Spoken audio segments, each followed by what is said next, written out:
வணக்கம் நண்பர்களே. இன்றைக்கி நான் உங்கள்கிட்ட சொல்ல போகிற கருத்து மரியாதை. இந்த மரியாதையை நம்ம நிறைய இடங்களில் எதிர்பார்க்குறோம். எங்கே போனாலும் அந்த இடத்துல நம்ம மரியாதை எதிர்பார்க்குறோம். ஒரு உறவுக்காரங்க வீட்டுக்கு போனாலும் மரியாதை எதிர்பார்க்குறோம். தெரிஞ்ச நண்பரை போனாலும் மரியாதை எதிர்பார்க்குறோம். மற்ற தெரிஞ்ச வியாபாரத்தில் போனாலும் மரியாதை எதிர்பார்க்குறோம். ஒரு பொருள் வாங்க போனாலும் மரியாதை எதிர்பார்க்குறோம். சின்னவங்ககிட்ட போய் பெரியவங்க மரியாதை எதிர்பார்க்குறோம். இதெல்லாமே உண்மை தான். ஆனால் அந்த மரியாதைக்கு நம்ம எப்படி நடந்துக்கணும்?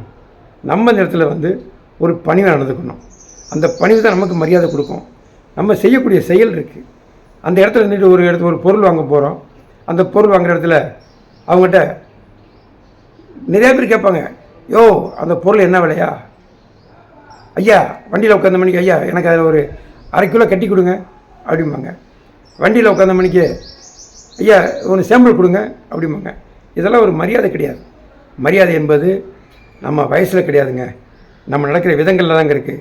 எந்த வயசாக இருந்தாலும் சரி, அந்த வயசுக்கு ஏற்ற மாதிரி சில அனுபவங்கள் நம்மகிட்ட இருக்கணும். அந்த அனுபவம் இருந்தால் தான் அந்த இடத்துல போய் நம்ம சில மரியாதை எதிர்பார்க்க முடியும்.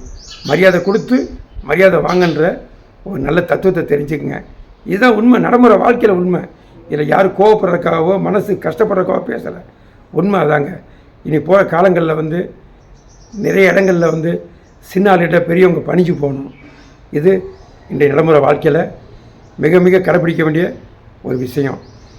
இப்போ நான் சொன்ன கருத்து உங்களுக்கு பிடிச்சிருந்துச்சி அப்படின்னா லைக் பண்ணுங்கள், ஷேர் பண்ணுங்கள், கமெண்ட் பண்ணுங்கள். உங்கள் கருத்துக்களை கண்டிப்பாக நம்மளால் கமெண்ட் தெரிவிங்க. நன்றி.